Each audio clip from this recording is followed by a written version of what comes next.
যে কাজ করছো ওকে, তোমাকে এটা উপহার বা পুরস্কার দিলাম, অনেকটা এই টাইপের। তাকে পুনর্বাসনের জন্য যদি 2, 5, 10, 20, 50 কোটি টাকা খরচ করা হতো, তাহলে সেটা তো আমাদের দেশের জন্য কল্যাণ বয়ে আনতো, কিন্তু সেটা না হয়ে হয়েছে তার উল্টো। এরকম একটা দুর্ভাগ্যজনক বাস্তবতা আমাদের চলছে যে এনজিও বেসড এই ইন্টারিম গভর্নমেন্ট, যেহেতু জনগণের কাছে কোনো জবাবদিহিতা নাই, এই গভর্নমেন্টের একটা অংশ এই সুযোগে, যেটা কোনোদিন কোন রাজনৈতিক সরকার সাহস করবে না, জনগণের কাছে জবাবদিহি করতে হবে, সেই অসাধ্য এবং দুঃসাধ্য এবং দুঃসাহসিক কাজগুলো তারা তলে তলে করে ফেলতেছে। এর ভিতরে এইটা হলো একটা কাজ, জাতিসংঘের মানবাধিকার কমিশনের অফিস ওপেন করা। মুরব্বী এদিকে কথা বলতে হবে বাবা। হ্যালো, ওদিকে আওয়াজ করলে তো সমস্যা হচ্ছে, কথা বললে এদিকে কথা বলবেন। জি, তো আমরা সাধারণ মানুষ হিসাবে আমাদের এই জিনিসগুলো জানা দরকার যে জাতিসংঘের মানবাধিকার কমিশন কি করে। তারা পতিতালয় ওপেন করে, পতিতালয় প্রতিষ্ঠা করে। আমরা কি সে মানবাধিকার চাই? পতিতালয়গুলোকে এস্টাবলিশ করলে কি লাভ হবে? আমাদের যে সমস্ত মেয়েরা হয়তো কোনো কারণে স্বামীর সাথে মনোমালিন্য হয়েছে, ভাই বোনের অমিল হয়েছে, বাবা মার প্রতি অভিমান হয়েছে, ঘর থেকে বের হয়ে ঢাকায় এসেছে, কোন দালালের খপ্পরে পড়েছে, সে দালাল তাকে বিক্রি করে পতিতালয়ে পাঠিয়ে দিয়েছে। এই দালালদের ব্যবসাগুলো আরো রমরমা হবে। শুধু তাই নয়, নারী অধিকারের নাম দিয়ে আমাদের মেয়েদেরকে রীতিমতো দাসীতে পরিণত করার এই কাজ ষোলকলা পরিপূর্ণ হবে। সবচেয়ে ভয়ঙ্কর যে কাজ সেটা হলো, প্রচলিত আইনে আমাদের দেশে যেটা অপরাধ, সেই সমকামিতা, সেটাকে শুধু নরমালাইজ করা না, সেই সমকামিতার এই বিষয়টাকে অধিকারের খোলসে সমাজে প্রতিষ্ঠা করার অপচেষ্টায় তারা লিপ্ত হবে। এই জিনিসটা তাদের খুল্লম খোলা কাজ, গোটা বিশ্বব্যাপী তারা এই ধরনের কাজ করে, ওপেন সিক্রেট, সবাই জানে। অতএব এদেরকে এই দেশে ঢোকার সুযোগ, তাদের এই কাজের সুযোগ দেওয়ার মানে হলো সমকামিতাকে ঘরে ঘরে প্রতিষ্ঠিত করা, এস্টাবলিশ করার নামান্তর। এমনিতেই আমাদের নৈতিক অবক্ষয় কোথায় গিয়ে পৌঁছেছে দেখেন। গত কয়েকদিন ধরে আপনারা একটা নিউজ দেখছেন যে ইংলিশ মিডিয়ামের একটি মেয়ে তার বাবা মার বিরুদ্ধে আদালতে গিয়েছে। কেন? বাবা মা তাকে শাসন করেছে সেজন্য। পশ্চিমারা চায় আমাদের ছেলে মেয়েদেরকে আমাদের বাবা মারা ধমক না দেখ, তাদের যা খুশি তারা তা করুক। এর ফলশ্রুতিতে পশ্চিমাদের পারিবারিক অবস্থা কোথায় গিয়ে ঠেকেছে সেটা আমরা সবাই কম বেশি জানি। কিন্তু আমাদের দেশটাও ধ্বংসের সে প্রান্তে চলে যাক, সে বন্দোবস্ত, সে ব্যবস্থা তারা যেন করতে যাচ্ছে। এই যখন আমাদের নৈতিক অবক্ষয়ের অবস্থা, সেখানে যখন তথাকথিত মানবাধিকার কমিশন আসবে এবং তাদের কার্যক্রম শুরু করবে, তখন আমাদের এখানে প্রত্যেকটা কাজের ক্ষেত্রেই তারা পশ্চিমা মূল্যবোধকে প্রতিষ্ঠা করে আমাদের ঈমান, আমল, আমাদের চেতনা, আমাদের মূল্যবোধ, আমাদের নৈতিকতা, এগুলোকে ধ্বংস করার তারা নীলনকশ বাস্তবায়ন করবে। বলা হচ্ছে যে 3 বছরের জন্য তারা আসছে, সরকারের তরফ থেকে বলা হচ্ছে 3 বছরের জন্য আসছে। আমাকে একজন উপদেষ্টা বলেছেন যে ভাই 3 বছর তারা থাকবে, থেকে তারা চলে যাবে। এবং তারা আসলে, একজন উপদেষ্টা বলেছেন, আরো একাধিক দায়িত্বশীল বলেছেন যে হ্যাঁ ভাই, ওনারা তো আসলে আসলে আমাদের লাভ হবে। কি লাভ হবে?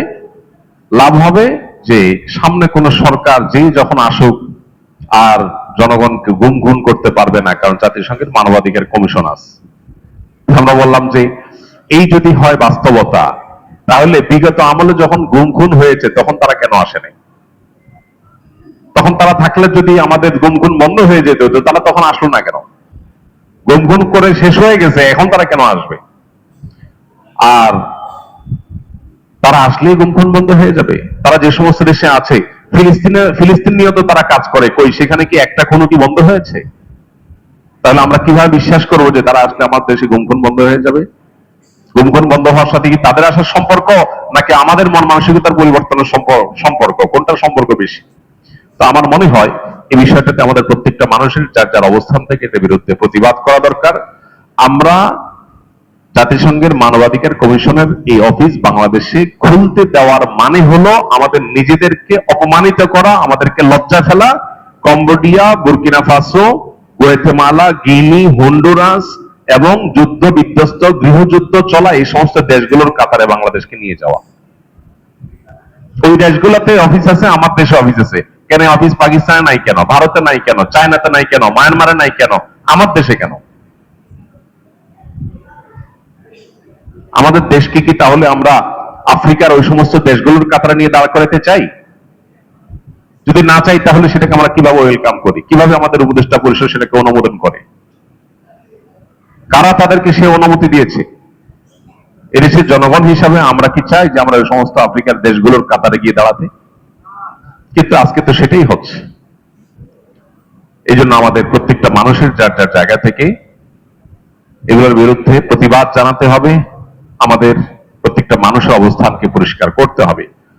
আমরা কে না জানি আজকের পৃথিবীতে মানবতা যত জায়গায় বলুণ্ঠিত হচ্ছে, কোন জায়গায় তাদের কোনো কার্যকর কোনো ভূমিকা নেই, কোন জায়গায় তাদের কোনো কার্যকর ভূমিকা নেই। একজন ফিলিস্তিনির রক্ত প্রবাহ বন্ধ হয় নাই তাদের ভূমিকায়। বরং আমরা ইউরোপের মতো শক্তিশালী অঞ্চলের পাওয়ারফুল দেশের, ফ্রান্সের মতো এরকম আরো বিভিন্ন পাওয়ারফুল দেশের মাস্তানির জন্য এই সংস্থার তথাকথিত শান্তি রক্ষা মিশনের নামে আফ্রিকার গরিব দেশগুলোর সম্পদ লুণ্ঠনের কথা আমরা কে না জানি? এদেশের কোন শিক্ষিত সচেতন মানুষ জানেন না যে আফ্রিকার গরিব দেশগুলোর খনিজ সম্পদগুলো লুট করে ধনী দেশগুলো নিয়ে যাচ্ছে এই সংস্থাটার শান্তি রক্ষা মিশনের নাম দিয়ে বিভিন্ন দেশ থেকে সৈনিকদেরকে নিয়ে পারাদারি করে এই গুন্ডামি, এই ডাকাতিগুলো তারা করছে? এটা কে না জানে? তারা এসে আমাদের দেশে কিসে মানবাধিকার প্রতিষ্ঠা করবে? সবচেয়ে বড় কথা হলো তাদের মানবাধিকারের যে সংজ্ঞা সেটা কি সার্বজনীন? তাদের মানবাধিকারের সংজ্ঞায় কি আমরা বিশ্বাস করি? তারা তো বিশ্বাস করে তাদের মানবাধিকার সংজ্ঞা হতে পারে যে একটা মানুষের সাথে একটা কুকুরেরও বিবাহ হতে পারে, তাই বলে কি আমি সেটা বিশ্বাস করব? আমার মানবাধিকারের সংজ্ঞা আমার এখানকার ধর্মীয় মূল্যবোধের আলোকে রচিত হবে। এখানে ধর্মীয় মূল্যবোধ সেটা মুসলমান হোক, হিন্দু হোক, খ্রিস্টান হোক, এই অঞ্চলে মানুষের নিজস্ব মূল্যবোধ আছে। সেই মূল্যবোধের আলোকে আমাদের মানবাধিকারের সংজ্ঞা আমাদের কাছে রচিত হবে, আমাদের কাছে ঠিক হবে। কিন্তু তারা মানবাধিকারের যে সংজ্ঞা দেয় সেই সংজ্ঞা যদি আমরা মেনে নেই তাহলে তো আমার সমকামিতার যে আইন আমার আছে বর্তমানে, আমার সে আইনও তুলে দিতে হবে। তাদের বিরুদ্ধে অভিযোগ আছে এরা যে সমস্ত দেশে সমস্ত অফিস করে সে সমস্ত দেশে শয়তানি করে, যাতে করে এই জাতীয় কোনো আইন থাকলে সেগুলো যেন তারা তুলে নেওয়া হয়।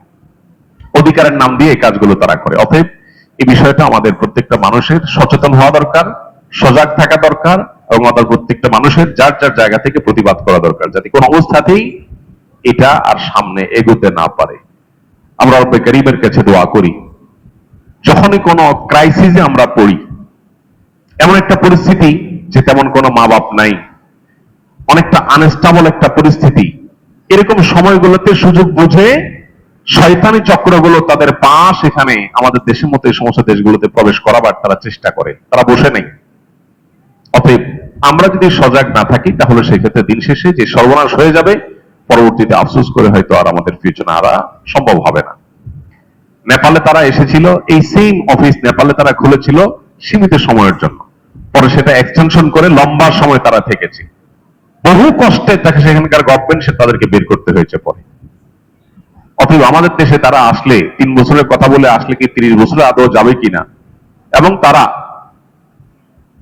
পাহাড়িদের অধিকারের নাম দিয়ে যদি আমাদের চট্টগ্রামকে দেশ থেকে আলাদা করার চক্রান্ত করে তাহলে অবাক হওয়ার কোনো কারণ থাকবে না।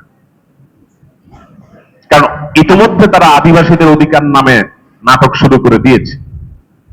অতএব এগুলো পশ্চিমাদের নতুন কোন খেলা কিনা যে গোটা বিশ্বকে তারা কনসার্ন করবে, হ্যাঁ বাংলাদেশের এই অঞ্চলে পাহাড়িরা নির্যাতিত মাজলুম, তাহলে তাদেরকে সাহায্য দরকার, এ সমস্ত আলাপ জড়ে দিয়ে তারা সেখানে নতুন আরেকটা রাষ্ট্র গঠন করার যে নীল নকশা বহুদিন থেকে করে আসছে, বাংলাদেশ থেকে বিচ্ছিন্ন করার যে চক্রান্ত চলে আসছে, এই অফিস এনে মানবাধিকারের নাম দিয়ে সেটা বাস্তবায়নের পথে তারা এগিয়ে যাবে কিনা, এটা নিয়ে যথেষ্ট বড় ধরনের শঙ্কা আছে। আমাদের এখানে আমরা সন্দেহাতীত ভাবে ইন্টারনাল বহু সমস্যায় ভুগছি। আমাদের যাদের যখন পাওয়ার হাতে আসে তারা তখনই জনগণের সেবক না হয়ে জুলুম শুরু করে দেয়। এটা আমরা বহুদিন ধরে দেখে আসছি। কিন্তু আমাদের এই সমস্যার সমাধানের জন্য আমাদেরকে লড়াই করতে হবে, সচেতন থাকতে হবে, চেষ্টা করতে হবে, আল্লাহর কাছে দোয়া করতে হবে, নিজেদের চরিত্র বদলাতে হবে, সবই ঠিক আছে। এমনকি বাহিরের সহযোগিতা দরকার হলে সেটাও আমাদের আনতে হবে। তাই বলে এই ধরনের প্রশ্নবিদ্ধ কার্যালয়, যে কার্যালয় তাদের ভূমিকা দিনের আলোর মতো পরিষ্কার, তারা ভালোর চাইতে খারাপ করে বেশি। তারা সাইনবোর্ড লাগায় অধিকারের, ভেতরে করে ষড়যন্ত্রের কাজ। অতএব এদেরকে ডেকে আনা মানে হলো খাল কেটে কুমির নিয়ে আসা। সেই কাজটা কোন রাজনৈতিক সরকার করার সাহস পাবে না দেখেই এই ইন্টারিম গভর্নমেন্টের ঘাড়ে সাওয়ার হয়ে সেটা এখন একটা আনস্টেবল পরিস্থিতির মধ্যে ঢুকে দেওয়ার চেষ্টা করা হচ্ছে। সমস্যা হলো এমনিতেই মূল্যবোধ শেষ, এমনিতে আমাদের নীতিনৈতিকতা শেষ, এমনিতে তরুণ প্রজন্ম ধ্বংসের দ্বারপ্রান্তে চলে গেছে। সেখানে যদি পশ্চিমা মূল্যবোধকে অফিসিয়ালি প্রতিষ্ঠা করার চেষ্টা করা হয়, কোথায় যেতে পারে আমাদের অবস্থা সেটা বলার অপেক্ষা রাখে না। আল্লাহ রাব্বুল আলামিন সকল শকুনের থাবা থেকে, নজর থেকে আমাদের প্রিয় স্বদেশকে হেফাজত করুন। ছোট্ট একটা দেশ আমাদের, এটাকে নিয়ে কত ষড়যন্ত্র, এত মানুষ, বসবাস করবার মতো জায়গা নেই, পর্যাপ্ত আমাদের খাদ্য উৎপাদন করার মতো ফসলের মাঠ নেই। এরপরে একের পর এক প্রাকৃতিক দুর্যোগ, একটা বন্যা মোকাবেলা করতে না করতে আরেকটা বন্যা এসে হাজির হয়ে যায়। এলাকাকে এলাকা, শত শত হাজার হাজার একর জমি, ফসলের মাঠ পানির নিচে তলিয়ে যায়। এমনিতেই আমাদেরকে হাজারটা সংকট মোকাবেলা করতে হয়। এরপর আবার একের পর এক শকুনের থাবা। কেন শকুনের থাবা আমরা সবাই জানি। ভৌগোলিক ভাবে আমাদের এই দেশটি এত গুরুত্বপূর্ণ জায়গায় অবস্থিত যে এই অঞ্চলে খবরদারি করতে চায় পৃথিবীর পরাশক্তি দেশগুলো সবগুলো। অতএব এই যে শকুনের কুনজর, শকুনের বদনজর, শকুনের যে থাবা, এটা থেকে আল্লাহ রাব্বুল আলামিন আমাদের এই প্রিয় মাতৃভূমিকে হেফাজতে রাখুন। সকল শয়তানের শয়তানি থেকে, সকল ষড়যন্ত্র থেকে আল্লাহ তাআলা আমাদেরকে রক্ষা পাওয়ার তৌফিক দান করুন। আমরা একটা কথা খুব পরিষ্কার করে বলতে চাই, সেটা হলো জুলাই আন্দোলনে এদেশের ধর্মপ্রাণ মানুষের যে অবদান ছিল, সেই অবদান, এটাকে ন্যূনতম কোনো মূল্য শুরু থেকে এখনো পর্যন্ত দেওয়া হয়নি। মাদ্রাসার ছাত্র বলুন আর কলেজ ইউনিভার্সিটি স্টুডেন্ট বলুন, আমরা দেখেছি আন্দোলন চলাকালীন কিভাবে রাস্তার মধ্যে শত সহস্র ছেলেরা জামাতের সাথে দাঁড়িয়ে নামাজ আদায় করেছে, কিভাবে আল্লাহর কাছে চোখের পানি ফেলে কান্নাকাটি করেছে। সেই ধর্মপ্রাণ মানুষের মূল্যবোধ যে আবু সাইদ সারা জীবন তার সোশ্যাল মিডিয়াতে দ্বীনের পক্ষে, ইমানের পক্ষে, ইসলামের পক্ষে কলম ধরে গেছে, তার রক্তের প্রতি কি শ্রদ্ধাটা দেখানো হয়েছে। উপদেষ্টা পরিষদে এমন কিছু লোকজন আছে যাদের জুলাই আন্দোলনের চুল পরিমাণ কোনো ভূমিকা নাই, একটা চুলের কোনো ভূমিকাও তাদের নাই। তারা এসেই পশ্চিমাদের এজেন্ডা বাস্তবায়নে নেমে গেছে। এই সমাজ কল্যাণ উপদেষ্টা, যিনি পতিতাদেরকে এই সদ্যই দেশের আপনার আমার ট্যাক্সের টাকা থেকে কোটি কোটি টাকা দিয়ে তাদেরকে প্রণোদনা দিয়ে তাদের এই কাজে একরকম উৎসাহ যোগাচ্ছেন, এবং নারী সংস্কার কমিশনের নামে সরকারের সবচেয়ে বিতর্কিত কাজটা যে লোকটা করাইছেন, এই লোকটাই এই মানবাধিকার কমিশনকে দেশে আনার জন্য সবচেয়ে বেশি মরিয়া হয়ে আছে। কেন? কাদের স্বার্থ রক্ষা করার জন্য। এই বিদেশি চরগুলো আমাদের দেশটাকে বিক্রি করে যার যখন সুযোগ পাইছে সে তখন আমাদেরকে গোলাম এবং দাস বানা রাখার চেষ্টা করেছে। আমাদের মুশকিল হলো আমরা সচেতন হতে চাই না, আমরা এগুলো জানতেও চাই না, বুঝতেও চাই না। সর্বনাশ হয়ে যায়, এরপর আমরা আফসোস করি, হাউতাস করি। তো আর কিছু না পারি, জুমার দিন আল্লাহর কাছে আমরা দোয়া পেশ করি, আল্লাহ আমাদের ক্ষতি হয়, আমাদের ধ্বংস হতে পারে, আমাদের বিরুদ্ধে ষড়যন্ত্র করার কোনো জাল বোনা হতে পারে, এমন সব চক্রান্তগুলোকে আপনি নস্যাৎ করে দিন। আপনি আমাদেরকে হেফাজত করুন। আমাদের বহু ক্ষতি পর্যন্ত হয়েছে। কেউ টাকা পয়সা লুট করে বিদেশে পাঠিয়ে দিয়ে ক্ষতি করেছে, কেউ আমাদের কোনো স্বার্থকে বিদেশিদের স্বার্থের কাছে বিক্রিয়ে দিয়ে লুট করেছে, কেউ আমাদের ঈমান আমলের উপরে হামলা করেছে, আমাদের মূল্যবোধকে ধ্বংস করেছে, কেউ হয়তো এনজিওদের স্বার্থ রক্ষা করার জন্য কাজ করেছে। কিন্তু দিন শেষে আমাদের যে ধ্বংসের দ্বারপ্রান্তে যারা নিয়ে যাচ্ছে, তাদের করাল থাবা থেকে বাঁচার জন্য আমাদের সচেতন হওয়ার পাশাপাশি আল্লাহ তাআলার কাছে মনে প্রাণে দোয়া করতে হবে। আল্লাহ তাআলা আমাদেরকে সেই তৌফিক দান করুন। আরেকটা গুরুত্বপূর্ণ ইস্যু, সেটা হলো অতি সম্প্রতি আমরা দেখেছি এসএসসি এবং সমমানের পরীক্ষার ফলাফল প্রকাশ হয়েছে। ফলাফল প্রকাশ হওয়ার পর প্রতি বছরই দুটি চিত্র আমাদের সামনে খুব কমনলি আমরা দেখতে পাই, আমাদের সামনে ফুটে ওঠে। তার একটা হলো যারা পরীক্ষায় ভালো ফলাফল করেন তাদের এবং তাদের অভিভাবকদের উচ্ছ্বাস, আনন্দ, এটা মিডিয়াগুলোর মারফতে আমাদের সামনে ফুটে ওঠে এমন ভাবে যেন তাদের হাতে জান্নাতুল ফেরদাউসের সার্টিফিকেট উঠে গেছে। কোন একটা মিডিয়াতে দেখছিলাম, সোশ্যাল মিডিয়াতে কোন একটা মিডিয়ার ফুটেজ দেখছিলাম যে মেয়ে ভালো রেজাল্ট করেছে সেজন্য মা ডান্স করছেন খুশিতে। ছেলে মেয়েদের তাদের মধ্যে আনন্দ হবে, বাচ্চা ছেলে মেয়ে তাদের মধ্যে খুশি হবে স্বাভাবিক, কিন্তু এই খুশিটা অতিমাত্রায় হওয়া, বাবা মার অতিমাত্রায় খুশি হওয়াটা, এটা সমাজের কোনো ভালো কিছুর আলামত নাকি বড় কোনো রোগের সিমটম? এসএসসি পরীক্ষায় ভালো ফলাফল করলো, মা বাবা খুশি হবেন স্বাভাবিক, কিন্তু খুশি যখন অতিমাত্রায় হন, সীমা যখন ছাড়িয়ে যায়, তখন সেটা প্রমাণ করে যে আমরা আমাদের বস্তুগত জীবনটাকে এত বড় করে দেখেছি যে আমার সন্তান তার ক্যারিয়ারকে ভালো একটা জায়গায় নিয়ে যাওয়ার জন্য ভালো একটা অ্যাচিভ করতে পেরেছে, আমি এত বেশি দুনিয়াদার হয়ে গেছি, এত বেশি বস্তুবাদী হয়ে গেছি, আমি আনন্দে পাগল পড়া হয়ে গেছি, যেন তার সাফল্যের সব সিঁড়িগুলো পার করা হয়ে গেছে। এটা যেমন একটা চিত্র, আবার এর বিপরীতে আরেকটা চিত্র দেখা যায় যে কারণ এসএসসি বা এইচএসসি এই জাতীয় পরীক্ষাগুলোতে রেজাল্ট খারাপ হয়েছে, মন খারাপ হয়ে আত্মহনের পথে পা বাড়িয়েছে। মা বাবার অতি বকাঝকা সহ্য করতে না পেরে সন্তান দেখা গেছে আত্মহত্যার দিকে চলে গেছে। এরকম চিত্র আমরা দেখতে পাই। অথচ এসএসসি এইচএসসি পরীক্ষা ভালো ফলাফল না করলে জীবন সব শেষ, এর ব্যাপারটা কি এরকম? আমরা সেদিন দেখছিলাম কোন একজন গবেষক, তিনি বলছিলেন যে পৃথিবীর কোন দেশ, বাংলাদেশ ছাড়া পৃথিবীর কোন দেশ এরকম নাই যেই দেশে এসএসসি এইচএসসি পরীক্ষার ফলাফল প্রকাশের পর এইরকম উল্লাস, এরকম উন্মাদনা, এরকম ফুর্তি হয়। এটা এমন কোন বিষয় না যেখানে এত খুশি হওয়ার মতো। সারা দেশে, সারা পৃথিবীতে বিভিন্ন দেশে এগুলোর ফলাফল প্রকাশ হয়, যাদের ভালো হয় তারা খুশি হয়, যাদের খারাপ হয় তারা হয়তো কারেকশনের চেষ্টা করে, কিন্তু আমাদের মতো এত উন্মাদনা কোনো দেশে নাই যে এত বেশি খুশি হওয়া, আবার খারাপ হলে এত বেশি বেদনা হতে হওয়া। বিষয়গুলো কি এরকম? একজন মুসলমান হিসাবে তো আমাদের চিন্তা করা দরকার যে এসএসসি এইচএসসি বা অন্য কোনো পরীক্ষায় খারাপ করার পরও আমার জীবনে অনেক ভালো কোনো জায়গায় আমি যেতে পারি, সম্ভাবনা আছে না নাই? আবার পরীক্ষায় অনেক ভালো করার পরও আমার জীবনে চরম খারাপ অবস্থা আসতে পারে। এই জিনিসটা তো কোনো কাল্পনিক বিষয় না। আমাদের সমাজে আমরা ডানে বামে তাকালে দেখবো অহরহ, তাই না? দেখা যাচ্ছে যে জিপিএ 5 পাস করেছে, সে হয়েছে ইঞ্জিনিয়ার, আর যে ফেল করেছে সে হয়েছে কোম্পানির মালিক, মালিকের অধীনে ইঞ্জিনিয়ার।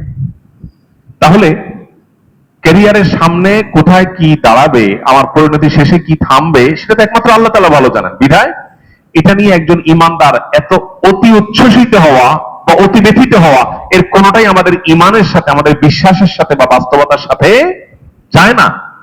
মূলত আমাদের সবাই আমরা এত বেশি বস্তুবাদী হয়ে গেছি যে নিজেরা তো টাকা পয়সা মেশিন আছি, আমার ছেলে মেয়েকেও টাকা পয়সা মেশিন বানানোর জন্য আমরা পাগল পড়া এবং মরিয়া।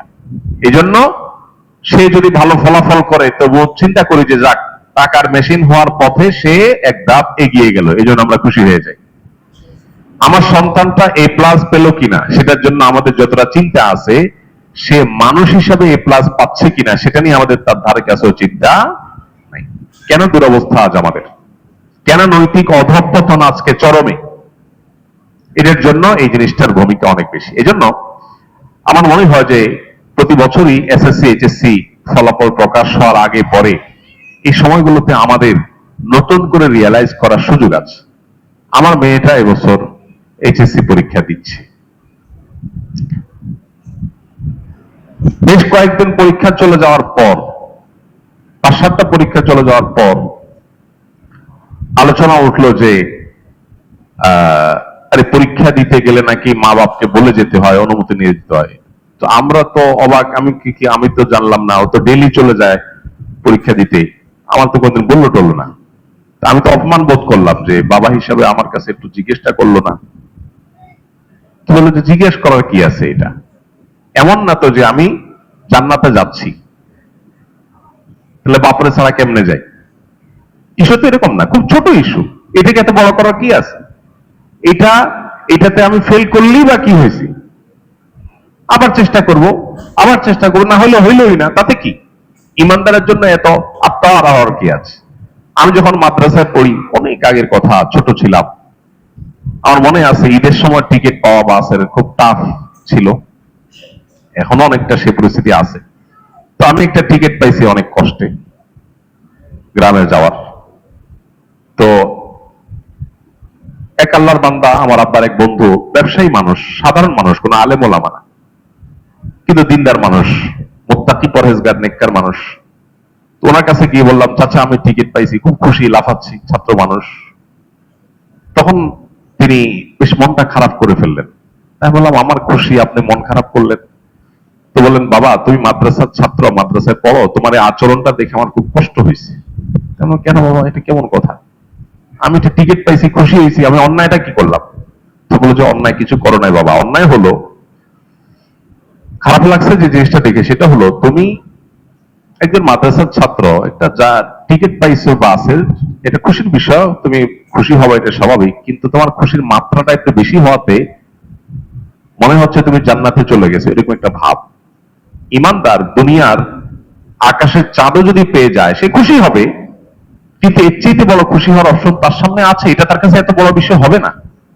ইভেন এটা যদি নাও হয়, সে ভেঙে পড়বে না, আলহামদুলিল্লাহ আমি অন্য কোনো ভাবে যাব, আল্লাহ অন্য কোনো ব্যবস্থা করবেন, এবার যাওয়াই হলো না এবছর, তাহলে এর মধ্যে কোনো কল্যাণ আছে, আমি মেনে নিব। মানুষের মেন্টালিটি এরকম হওয়া উচিত, এই তাকওয়ার দাবি আসলে।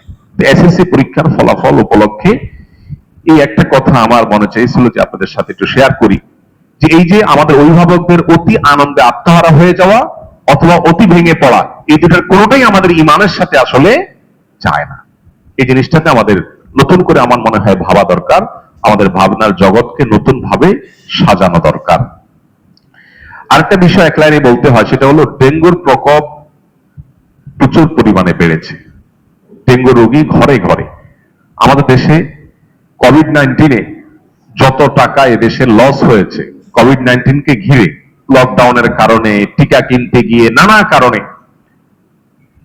তার সিকি ভাগ দিয়ে যদি ডেঙ্গু প্রতিরোধ করা হতো, তাহলে এদেশের মানুষ অনেক ভালো থাকতো। আপনারা জানেন ডেঙ্গুতে যত মানুষ মারা যায় বা গেছে, কোভিড-19 এর ধারে কাছে মানুষ মারা যায় নাই, কিন্তু এটা নিয়ে তেমন কোনো আলোচনা পর্যালোচনা নাই। এখানে অনেক চিকিৎসক আছেন, আমাদের সভাপতি সাহেব তিনি নিজেও একজন ডাক্তার, একটা হসপিটাল পরিচালনা করেন, যারা সংশ্লিষ্ট আছেন তারা ভালো বলতে পারবেন যে কি পরিমাণ মানুষ সাফারার ডেঙ্গুর কারণে। তো আমাদের একদিকে যেমন পরিচ্ছন্নতা, নিজের আশপাশটাকে পরিষ্কার রাখা, কোথাও পানি জমাট বদ্ধ থাকা, এগুলো থেকে এলাকাকে মুক্ত করা, এগুলোর জন্য যেমন আমাদের যেন উদ্যোগ থাকা দরকার, সচেতন থাকা দরকার, সেটা আমরা সবসময় বলি। এর পাশাপাশি আল্লাহর কাছে গণতওবা করা দরকার। এই মশাগুলো মাঝে মধ্যে দেখে আমার কাছে মনে হয় যে এগুলো মশা না, এগুলো মনে হয় শয়তান, আমাদের গুনাহের ফসল আমার মনে হয়। এত পরিমাণ স্প্রে করার পরেও দেখা যায় সব ভরে গেছে কোত্থেকে এসে। সব মেরে সাফ করে ফেলছেন, আবার 2-4-5 ঘন্টা পর দেখা যায় যে সেই হয়ে গেছে। তো আমাদের গণ ইস্তেগফারও করা দরকার এবং প্রচুর পরিমাণ সচেতনতা বৃদ্ধি করা দরকার, এবং বিশেষ করে বর্ষাকালে যে বৃষ্টি বাদল হয়ে বিভিন্ন জায়গায় পানি জমাট হয়, সেখান থেকে এই যে মশা, সে মশা তৈরি হয়ে হাজার হাজার মানুষ হসপিটালে কাতরাচ্ছে, মারা যাচ্ছে, ঘরে ঘরে জ্বরে আক্রান্ত হচ্ছে। এর উপরে আমাদের সচেতনতা এবং গণতবা দুইটাই একসাথে বাড়ানো দরকার। সর্বশেষ পয়েন্ট হলো, লাগাতার বৃষ্টির কারণে অনেক জায়গায় জলাবদ্ধতা শুরু হয়েছে, বন্যার পরিস্থিতি তৈরি হয়েছে। আমাদের প্রত্যেকের যার যার সাধ্য অনুযায়ী আমরা চেষ্টা করব ইনশাআল্লাহ নিজের এলাকাতে বা নিজের জানাশোনা সারাউন্ডের মধ্যে যে সমস্ত এলাকাগুলোতে মানুষ প্লাবিত হয়েছে তাদের পাশে দাঁড়ানোর। যদি এখনো জাতীয় দুর্যোগ হওয়ার মতো ওরকম পরিস্থিতি হয়নি, আল্লাহ তাআলা রক্ষা করুন আমাদেরকে, কিন্তু ইতিমধ্যে অনেক জায়গায় হয়েছে। পাশাপাশি দোয়া করা দরকার, আল্লাহুম্মা হাওয়ালাইনা ওয়ালা আলাইনা, অতিবৃষ্টি যেটা আমাদের ক্ষতির কারণ হয়, সেটার কারণে আমরা আল্লাহর কাছে দোয়া করব, আল্লাহুম্মা হাওয়ালাইনা ওয়ালা আলাইনা, আল্লাহ আমাদের আশেপাশে বৃষ্টি দাও। যেখানে আমাদের ছোট্ট একটা দেশ, সামান্য একটু ফসল হয়, এটা দিয়ে আমরা টিকে থাকি, এখানে অতিবৃষ্টির কারণে যদি সব ডুবে যায় আমরা ক্ষতির মুখোমুখি হব। এজন্য আল্লাহর কাছে দোয়াও করা দরকার। নানাবিধ সংকটের মধ্য দিয়ে আমরা সময়টা পার করছি। এদেশের মানুষ আমাদের জন্য খুবই গুরুত্বপূর্ণ টার্নিং পয়েন্ট যাচ্ছে। অনেকটা অনেকটা অভিভাবকহীন, অনেকটা অস্থিতিশীল একটা পরিস্থিতির মধ্য দিয়ে ঘোলা পানিতে অনেক ধরনের অসুবিধা আমাদের তৈরি হওয়ার আশঙ্কা তৈরি হয়েছে। এই কারণে আমি আপনাদের কাছে আকুল আবেদন করতে চাই যে আমাদের প্রত্যেকে আসুন আল্লাহ তাআলার কাছে আমরা একটু ইস্তেগফার করি, তওবা করি, এবং একটু আমাদের দোয়াতে আমাদের দেশের কথা, আমাদের মাটির কথা আমরা আল্লাহর কাছে উল্লেখ করি যে আল্লাহ আপনি আমাদেরকে সব ধরনের বিপদ আপদ, মুসিবত, ষড়যন্ত্র, ক্ষয়ক্ষতি এগুলো থেকে আমাদেরকে আপনি হেফাজত করুন। আমাদের ঘরে ঘরে প্রত্যেকটা মানুষের অন্তর থেকে এই ধরনের দোয়া আমাদের বের হয়ে আসা দরকার। নানা কারণে খুবই গুরুত্বপূর্ণ একটা সময় আমরা পার করছি। যারা সচেতন তারা খুব ভালো করে উপলব্ধি করতে পারছেন যে আমাদের জন্য খুবই টার্নিং পয়েন্ট পার হচ্ছে। এখানে যদি আমাদের ভুলগুলো হয়ে যায় তাহলে তার জন্য আমাদেরকে মূল্য দিতে হতে পারে আবারও যুগ যুগ ধরে, বছরকে বছর ধরে। এজন্য একদিকে আমাদের সচেতনতা, আবার অপরদিকে আমাদের রবের কাছে দোয়া। ইমানদারের দুটি অস্ত্রের দুইটাই ব্যবহার করতে হবে। আমরা এই দ্বিমুখী চেষ্টা যখন অব্যাহত রাখবো, হয়তো আল্লাহ তাআলার রহমত অনুগ্রহ আমাদের প্রতি আসবে। আল্লাহ তাআলা আমাদের সবাইকে হেফাজত করুন, আমাদেরকে আল্লাহ তাআলা রক্ষা করুন। বৃক্ষরোপণের একটা সময় যাচ্ছে, সোনালী সময়, অনেকগুলো ইস্যু বৃক্ষরোপণের জন্য আমরা চেষ্টা করি, কারণ প্রচুর পরিমাণে মানুষ ক্ষতিগ্রস্ত হচ্ছে, বিশেষ করে আমাদের পরিবেশ বিপর্যয়ের কারণে। আমরা বন্যার কাজ করতে গিয়ে গত বছর দেখেছি ফেনীর এবং কোন কোন জায়গা এমন হয়েছে যে রাস্তা দিয়ে ত্রাণের গাড়ি যাওয়ার মতো অবস্থা নাই। কেন? কারণ পানি উঠে রাস্তা এবং পাশের বিল সমান হয়ে গেছে। এখন আমি যে আমার ত্রাণের গাড়িটা নিয়ে যাব দুর্গত এলাকাতে, আমি জানি না যে কতটুকু রাস্তা আর ঠিক কতটুকুতে এসে বিল। অথচ যদি রাস্তার দুই পাশে গাছ লাগানো থাকতো তাহলে খুব সহজে আমি রাস্তা নিরূপণ করতে পারতাম। দুই পাশে গাছের সারির মধ্য দিয়ে আমি গাড়িটা টেনে চলে যেতে পারতাম। এই কাজটা পর্যন্ত করা যায় না। আসন্না ফাউন্ডেশন থেকে আমরা প্রতি বছর গাছ লাগাই। এবছর আমরা বৃক্ষরোপণের ঘোষণা দিয়েছি এবং আমাদের কাজ চলমান আছে। আমার মন চায় যে এরকম সব রাস্তাগুলোকে বের করে এই রাস্তাগুলোর ধারে গাছ লাগাই, কিন্তু গাছগুলো কে দেখাশোনা করবে? আমরা লাগাই দিয়ে আসলাম, দেখাশোনাটা কে করবে?